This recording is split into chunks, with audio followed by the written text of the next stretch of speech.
first we have to remember that these individuals have been training their entire lives to go through this ritual when it happens. You know, they're trained to have a certain posture. They're, you know, which means that they're going to walk a certain way. They know precisely, you know, where they got to stand. And what's interesting is that throughout the entire thing, even upon arrival, you see the guests, you know, entering in. When I was a kid, you know, it just, you would always see that posture. And the one thing I did not see throughout this entire event was really posture. You know, there was so much misalignment, you know, people walking in and, you know, not even, I mean, just walking like normal people. They weren't even, you know, like walking with their posture, their steps, you know, like the precision. And I was sitting there like, I mean, they look like the individuals, but I had to really question, are we seeing a movie? So I wondered almost if there were different crowns they were using at different shots or screen points, because you see some of the jewel change. Like the one in the pictures, just there's some where it just has the single jewel more in the center. This one is a different one. So I think that they do have several different crowns that they put on.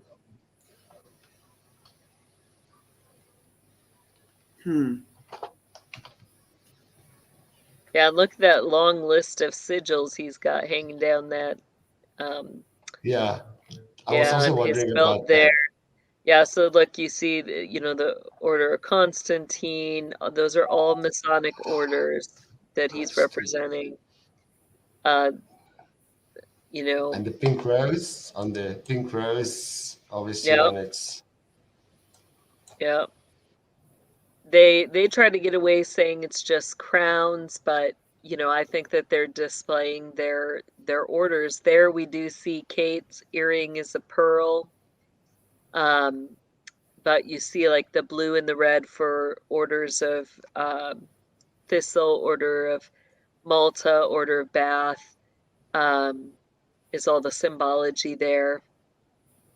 Often the crowns like that with the laurels represent, again, you know, under the headship of the Vatican, but for the women, it also represents the priestesses. So the priestesses of Delphi, the priestesses of Melissa.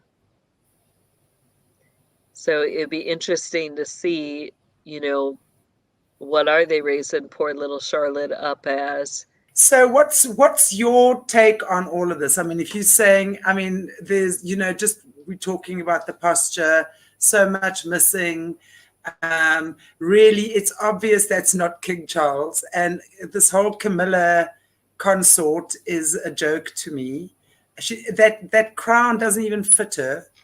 I don't even know why they.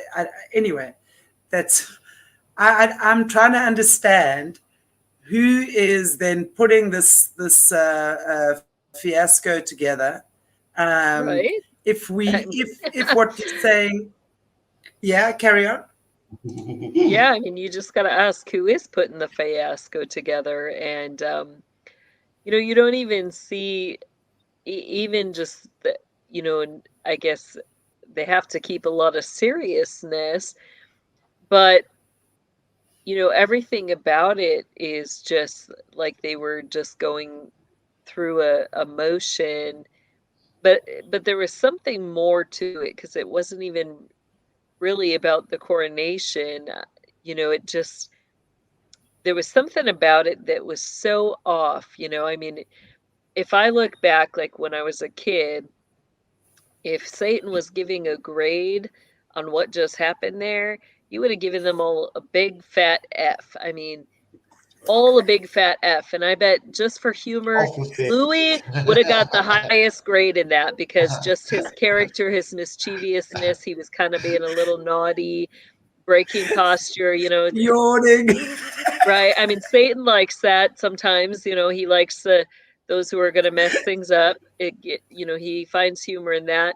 At least he did when I was a kid, you know. So, but they all would have got a big fat F